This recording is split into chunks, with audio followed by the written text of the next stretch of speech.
ऋषभ पंत को जोरिमाना गोटे मैच हेबे बासंद अंपायर सहित झगड़ा पड़ा महंगा। भारतर हेड कोच गौतम गंभीर हेले चिंतित।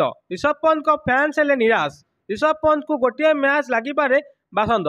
दर्शक बंधु गतकाली खेला भारत इंग्लैंड टेस्ट मैच रे भारत बोलिंग करथिला एवं बॉल को बदलाइवाई जसप्रीत बुमरा अंपायर भी कहते किंतु अंपायर देखिते बॉल ठीक ठाक अच्छी एवं यापर खेल होता किंतु बॉल टी स्वीप न करियारु ऋषभ पंत क्रिस गफानी अंपायर को कहते बॉल गेज चेक करने। क्रिस गफानी बॉल गेज को चेक करी कहते यही बॉल खेल करने बॉल को न बदलारू ऋषभ पंत असंतुष्ट हो आउ थे बॉल चेक करने कहते किंतु परे परे क्रिस गफानी अंपायर चेक करनथिले जहाँफल कि ऋषभ पंत रागी जाते बॉल टी को पड़िया फिंगी देते जहाँफल कि आईसीसी नियम हूँ जदि अंपायर उपर किए रागी जाए ताहले यह मैच से दंडित हुअती।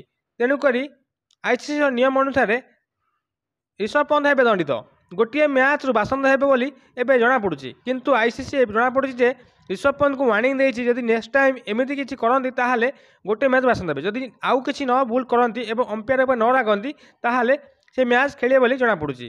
दर्शक बंधु जो 60तम ओवर होता इंग्लैंड से समय ऋषभ पंत कहते अंपायर को बॉल बदलाइवाई किंतु अंपायर बॉल को बदलाई जहाँफल कि ऋषभ पंत रागी जाते बॉल टी को पड़िया फिंगी।